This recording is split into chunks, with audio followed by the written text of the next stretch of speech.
Well, first, a big thank you to Gergely, the Director General of Design Terminal, and his entire team for allowing me to give what I'm told is the first ever holographic speech.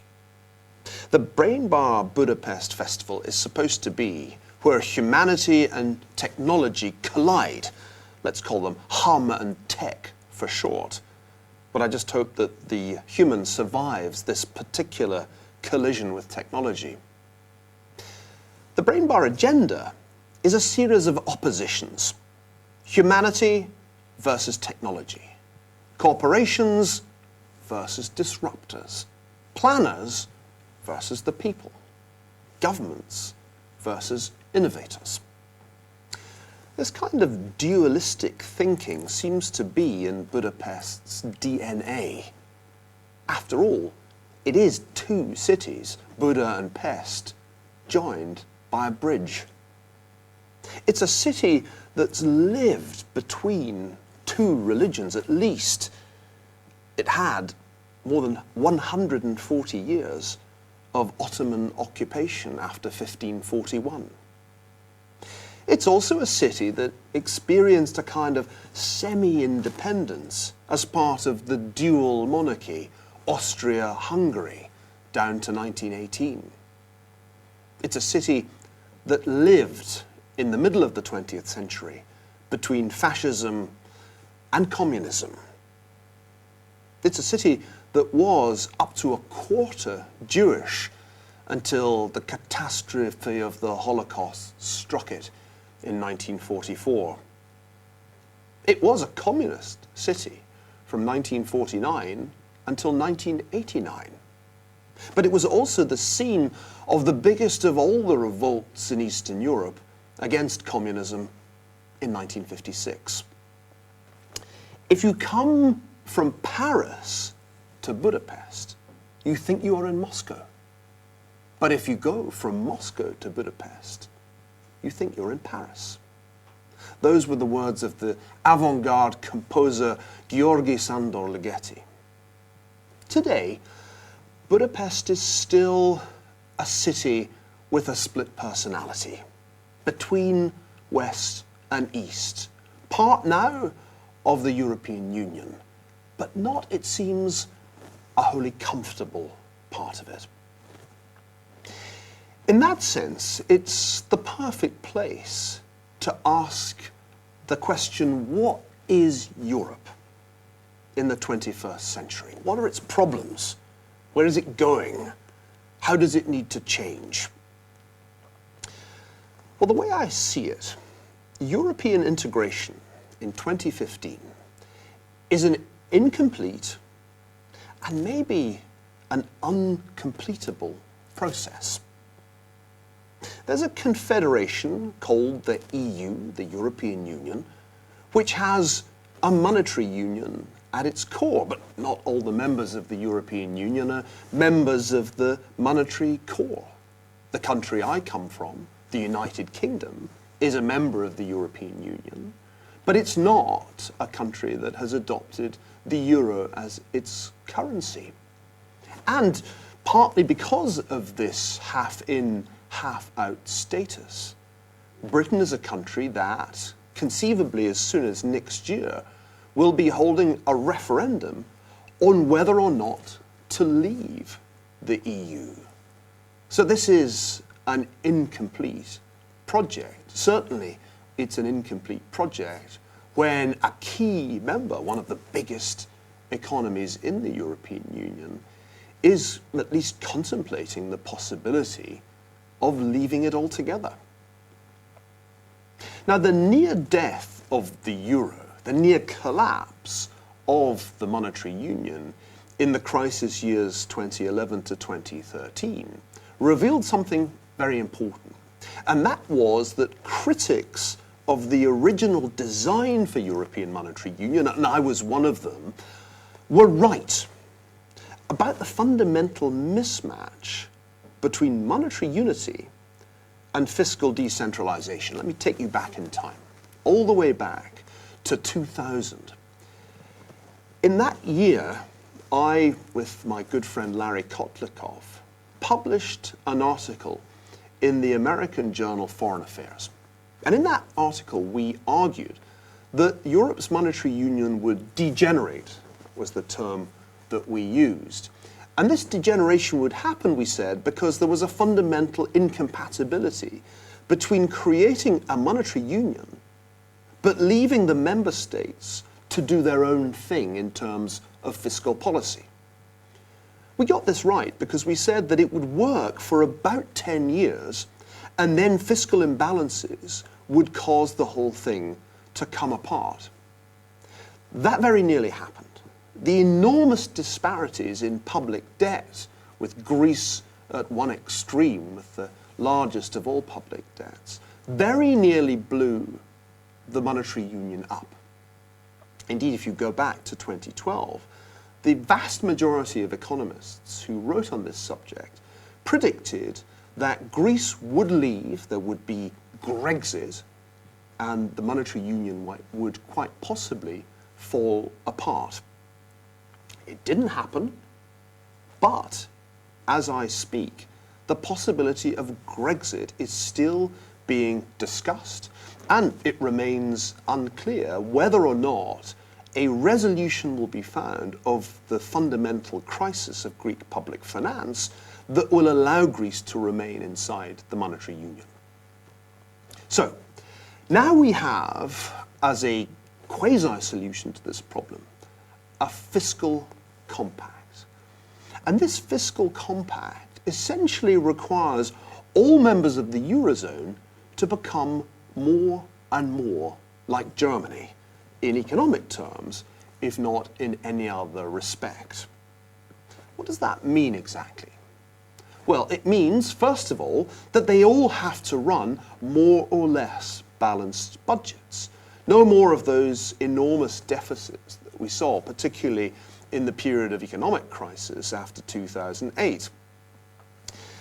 If you look at the projections that the International Monetary Fund does down to 2020, by that year, only one country in the European Monetary Union, only Slovenia, will have a bigger deficit than 1.5% of gross domestic product.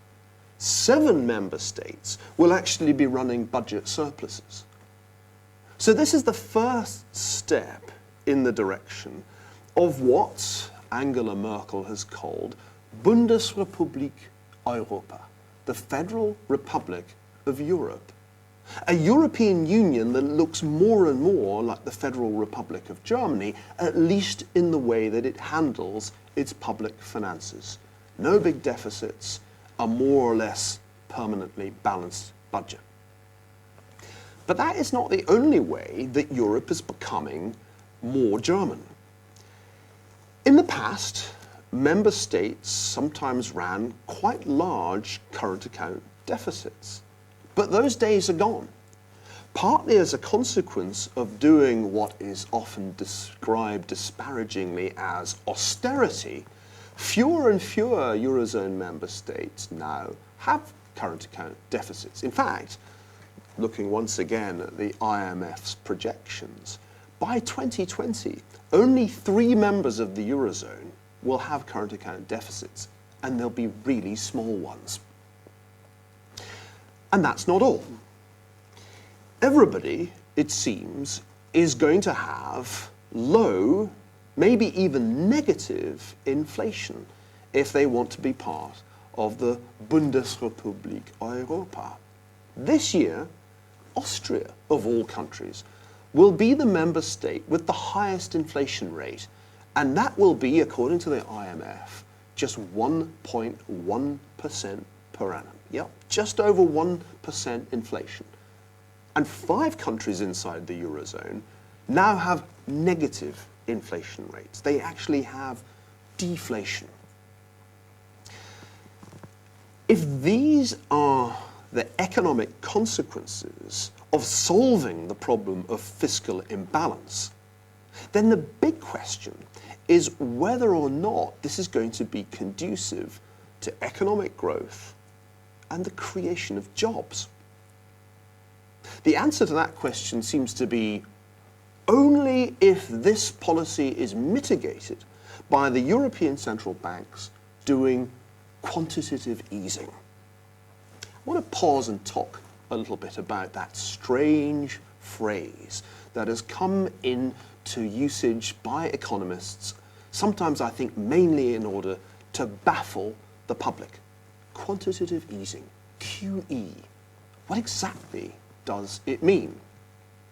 Well, some naive critics say that it just means printing money, but that's not quite true, or at least it involves the creation of a special kind of money, not the money you or I are able to carry around in our pockets or keep in bank accounts, but the money that banks can keep in their accounts at the central bank.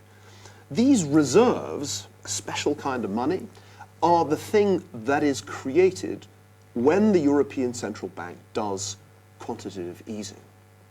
And what it does when it creates this new money is to buy assets, to buy bonds, to be precise, though other assets could conceivably also be purchased. What is the effect of quantitative easing then? Well, it seems to be to drive down already low interest rates, already quite low borrowing costs.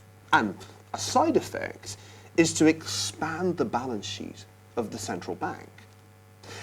That was probably a good idea, if only because the balance sheet of the ECB had been shrinking, while the Bank of England's or the Federal Reserve's had been growing in the aftermath of the financial crisis. When the ECB adopted QE, it was essentially playing catch-up, adopting an unconventional monetary policy that had already been taken on by the other major central banks of the developed world. Now, one thing is clear. Quantitative easing is not about to cause runaway inflation. The question really is whether it can suffice to avoid runaway deflation. And on that question, I think the jury is still out, although the outlook, at least as far as the projections I've already referred to, is reasonably good. The problem is that it's not yet clear that quantitative easing at a time of fiscal austerity is going to produce growth. And it's growth that matters for ordinary Europeans because without economic growth, it is highly unlikely that Europe is going to be able to solve its chronic problem of unemployment and particularly youth unemployment. Let's talk about growth. Right now, there is no question that Europe is underperforming. The IMF is currently predicting that the European Union as a whole will grow by just 1.8% this year. What's more worrying is that it doesn't expect that rate to go above 2% all the way down to 2020. So for the foreseeable future, Europe is in low growth mode. Moreover, that means that unemployment rates, which are extremely high on the periphery of the European Union, are likely to stay high. Just to give you some data, right now, unemployment rates range from 4.9% in Germany, that's the lowest, to 23% in Spain, an amazingly high figure that implies that a quarter of the workforce are in fact unemployed. The unemployment data require close scrutiny. There's a problem of youth unemployment. That's well known to everybody. If one looks at southern European countries in particular, the extent to which young people are struggling to find work is really quite extraordinary. But there's something that is also important, and I want to underline it because it gets much less attention in public discussion. And that is the differential in unemployment rates between native-born Europeans and those born abroad. Foreign-born workers are not significantly more likely to be unemployed in the United States than native-born workers. And that is also true of my own country, the United Kingdom. But when you come to the European continent, you notice something very remarkable. And that is that foreign-born workers are much more likely, more than twice as likely in some countries, to be unemployed than people born in the country in question. That's a problem. Why? Because if a society cannot offer employment prospects to immigrants, and this also applies to the children of immigrants and even their children, then it's highly likely to fail at one of the most important things a modern society has to be able to do, and that is to assimilate, to integrate newcomers into the host society. All right, let's add all this together and try to work out what it means in the great historical scheme of things. Europe is not quite stagnating, but it's certainly not dynamically growing. Europe is failing to create jobs, and it's failing especially to create jobs for young people and for immigrants. If one sets this in a broad historical perspective, it tells me at least that the great shift from the West to the rest is continuing apace. Now, this is the biggest economic change the world has seen in 500 years. Let me explain what I mean by that. 500 years ago, if you had gone on a world tour, you would not have been especially struck by Western Europe compared with some of the other great civilizations you could have visited. 500 years ago, it would not have been obvious to a traveler that for the next 5 centuries, there would be a huge divergence in living standards between the West and the rest. 500 years ago, Ming China was in many ways the most sophisticated civilization in the world. It certainly had some of the biggest cities. If you take Nanjing or Beijing, those cities were far, far larger than, say, Paris or London. But beginning in around 1500 to 1600, a great divergence occurred that saw living standards, measured in almost every conceivable way, dramatically improve in Western Europe and in places where West Europeans settled in large numbers, notably North America, relative to living standards in China, but also in the rest of the world. This great divergence is the most striking feature of modern history. To give you an example, in around 1600, there was no huge difference in living standards between, say, Eastern China and Western Europe. Indeed, Eastern China was probably richer in terms of per capita gross domestic product than North America on the eve of large-scale European settlement. If you wanted to put it in statistical terms, the ratio of per capita GDP in North America to that in China was around about unity, 1. As a result of the Great Divergence, by the time you get to the 1970s, that ratio of North American per capita GDP to Chinese is 22 to 1. The average American, when I was a teenager, was more than 20 times richer than the average Chinese. That was the Great Divergence. And it was a divergence that manifested itself not only in economics. Life expectancy by the middle of the 20th century was double in the West what it was in most of the rest of the world. In other terms, too, the West dominated the world of the early 20th century. The great empires that emerged from Europe dominated the world's geopolitical landscape. They may have accounted for a relative minority of the world's population, but those European empires controlled a huge proportion of the rest of the world's people. In our time, all of this has changed. In our lifetime, the Great Divergence stopped and it went into reverse. Let me give you an example.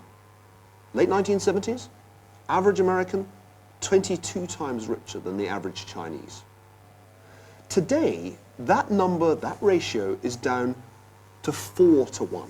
From 22 to 1 to 4 to 1. In just the space of my adult life. And we see this convergence manifesting itself in all kinds of different ways. Let me give you just one example. China's gross domestic product, back in the late 1970s, when China first embarked on economic reform, was a really small percentage of the world's total. And the European Union's was a really big percentage. But next year, unless the projections turn out to be wildly wrong, which seems unlikely as it's only a year away, China's gross domestic product will exceed that of the European Union. It will become a bigger share of the world economy than the EU is right now. It's a demographic story too. Let me talk a little bit about what I mean by the West. In a wonderful book called The Clash of Civilizations, Samuel Huntington, the late, great Harvard political scientist, defined the West essentially as being Western Europe and those places where West Europeans settled in large numbers. North America, for example, Australia. Back in 1950, when Sam Huntington was just beginning his academic career, Westerners, according to his definition, were around 20%, a fifth of the world's population. By 2050, according to the United Nations' projections, that share will be down to 10%, a tenth. That's a halving of the Western share of the world's population in the space of a century. These are huge shifts. What they mean is that people like me, white men from Northern Europe, are much less important and much less powerful than they used to be. They're still richer than most people, and in relative terms, we're still quite powerful. But we're declining. We're a bit like the elves in Tolkien's Lord of the Rings. You remember that line? Our time is passing. Our time has, in many ways, passed. And the future belongs not to the West, but to the rest. The question that we need to ask ourselves is, well, what are the real drivers of this shift? Why is this happening? I think there are two answers to that question. One of them is a good news story, and one of them is a not so good news story. The good news story is, as I've argued in a book called Civilization, that the rest have essentially downloaded the West's killer applications, its killer apps. These were the things that after 1500 made the West so successful. You may wonder what those were. Well, for example, the idea of competition in economic as well as in political life. That was a very Western idea that you wouldn't really have encountered in Ming China. The notion of science, in the sense of the scientific revolution of the 17th and 18th centuries, that was an essentially Western project. There were no Newtons in the Ottoman Empire. The notion of the rule of law based on private property rights, that was a Western innovation, especially deeply rooted in the English-speaking parts of the West. And then modern medicine, that branch of the scientific revolution that doubled and then more than doubled life expectancy. Killer app 5, the consumer society, the notion that we should all have loads and loads of clothes in our wardrobes. There's no point, by the way, in having an industrial revolution if people don't buy loads and loads of clothes, because the main achievement of the Industrial Revolution was radically to reduce the unit cost of things like these, the shirt and the suit that I'm wearing. And if my demand for shirts and suits wasn't really price elastic, if I didn't buy more the cheaper they got, then the Industrial Revolution would not have succeeded. Finally, the sixth killer app, the work ethic. The thing that got me out of bed at 6 o'clock this morning to prepare this hologram.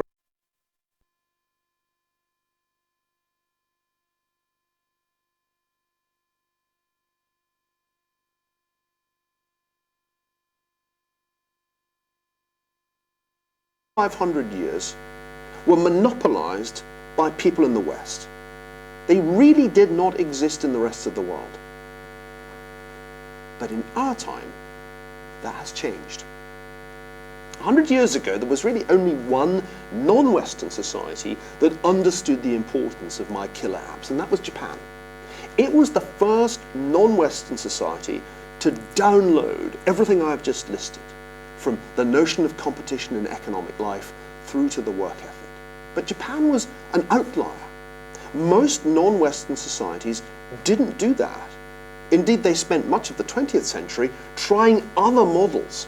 Think, for example, of what Chairman Mao tried to do to China. He had killer applications, all right, but they actually killed people and killed them in their millions. Only in the late 1970s, after Mao's death, when Deng Xiaoping was in charge in China, did that change. Only then did China begin to download the killer apps that had made Western civilization so prosperous. And lo and behold, as soon as it did that, China's growth rate dramatically increased. Prosperity came, and hundreds of millions of people were pulled out of poverty. So part of what we see in the world today is a belated adoption by the rest of the world of the institutions and ideas that really work well for the West. And that is great news. That is a cause for celebration.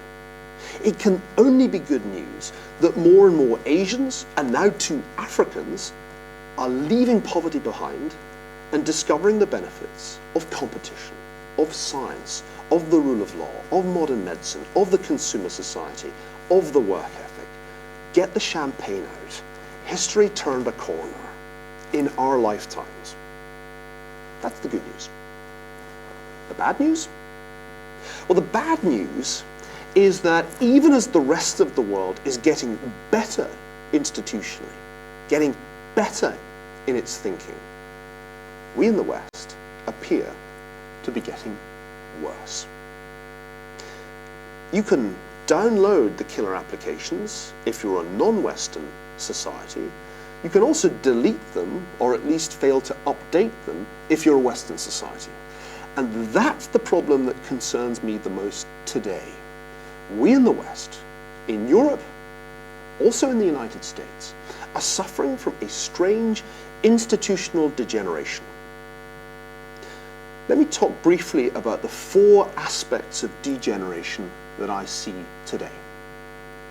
The first is generational, in the sense that our policies in nearly all Western states are calculated to create enormous imbalances between the generations, the way our welfare states and pension systems work, in the context of an aging population, is bound to create burdens for the next generation that they will have to shoulder to finance our retirements.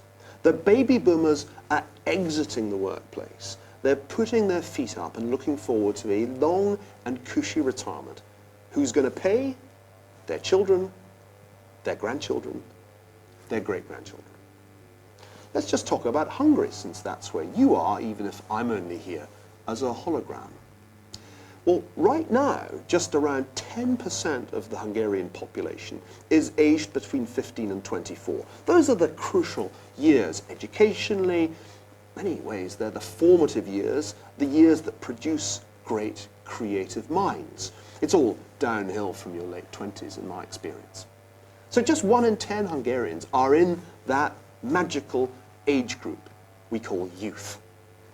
Meanwhile, we have the percentage aged 65 or over rising from 17% to perhaps as high as 27% by 2060. And that's by no means the worst example. Germany, Italy, Portugal, Spain are all aging more rapidly. By the middle of this century, in those countries, the population aged 65 or over will be 1/3 of the total. 1 in 3 of retirement age and older. In Hungary, by the end of this century, 1 in 10 people are projected by the UN to be 80 or older. This huge demographic shift, which has its roots in changing patterns of fertility and mortality, is making Europe an old and aging society. But we're still set up with welfare states that were designed in the post-war period for relatively youthful societies, with relatively large proportions of the population in employment. Either we fix these systems radically, or young people are going to be shouldering a rising burden of taxation to support the entitlements of the elderly. The second way in which we're degenerating as a society is that excessive regulation is tying our economy up in knots. It's a distinctive feature not just of the United States, but also of the European Union, that it is staffed by bureaucrats who like nothing better than to draw up enormously complicated regulations and impose them on the rest of us. That is what bureaucrats live to do. This excessive regulation is going through a boom right now in the wake of the financial crisis. Why? Because the idea has taken root, an idea which I think is wrong, that the financial crisis of 2008 happened because of deregulation. Because deregulation caused the crisis, reason the bureaucrats, we now need regulation, and plenty of it, to prevent there from being another crisis. The great Viennese satirist Karl Kraus famously said that psychoanalysis was the disease of which it pretended to be the cure. Well, the same is true of regulation. It is the disease of which it pretends to be the cure. The more we regulate our financial system, the more unstable it becomes, in just the way that complex systems tend to be unstable. Third, the rule of law, which I'm strongly in favor of, is something less good when it becomes the rule of lawyers. And regulation in all its complexity is a gravy train for lawyers. The one part of every business that is rapidly expanding at the moment on both sides of the Atlantic is the compliance department, staffed by people with law degrees. Fourthly and finally, I think we see a degeneration of the institutions of civil society. By civil society, I mean the voluntary, non-governmental agencies that used to do so much in Western civilization, and which today have largely been marginalized by the ever-expanding public sector, the all-powerful state. I don't think it's too much to say that we're witnessing a slow, creeping crisis of Western civilization. And there's also, in addition to the threats from within that I've just described, a threat from outside. Radical Islam is the ideological epidemic of our time, just as Bolshevism was an ideological epidemic a century ago. It is an astonishing fact that up to 4,500 Europeans have left the European Union to join Islamic State in Iraq and in Syria. 4,500 people opting to join the caliphate in a misguided and murderous attempt to turn the clock back to the times of the Prophet Muhammad. I have a number of remedies for the institutional degeneration of the West that I've described to you. You can improve public financial accounting to end the phenomenon of vast off-balance sheet liabilities. You can introduce sunset clauses for legislation and regulation so that they expire rather than accumulating. You can reform legal systems, simplify the laws as well as the regulations. And to upgrade our civil society, you could do a lot worse than found new and better independent schools. All of these things can do much to halt our institutional degeneration. But I don't believe that reforms like these alone will suffice to solve the fundamental imbalance or imbalances that I see today. The imbalance between an aged and aging Europe and a youthful Muslim world. The imbalance between a wealthy Europe and a poor Muslim world. The imbalance between a post-Christian Europe, a secularized, unbelieving Europe, and an increasingly militant Muslim world. The imbalance between a disarmed Europe and an increasingly belligerent Muslim world. In its long history, Budapest, this great city where you find yourselves, has experienced firsthand what these sorts of tendency can lead to. Budapest, hum and tech. The great dualism that this city represents is also the theme of your conference. Humanity versus technology, or humanity plus technology? Can you be a part of the bridge across the river that could connect hum and tech into a single city, hum and tech, in Budapest? Our best solutions to the challenges that we face, the challenges of public financial overstretch, the challenges of mass migration across the Mediterranean. These best solutions may come from technology. I very much hope that technology can help us deal with the problems of our aging Europe, as well as the problems of our increasingly fragile and volatile neighbors to the south. But ladies and gentlemen, if we do not address the issues of institutional degeneration that I have talked about in this holographic lecture, then technology alone will not save us. The early 20th century saw staggering technological advances, much greater than the ones in our time. Compare Twitter with the atomic bomb. But what the great technological innovations of the 20th century did not do was to inoculate us against fascism and communism. And that seems to me to be a very, very important lesson to learn in Budapest. Thank you very much.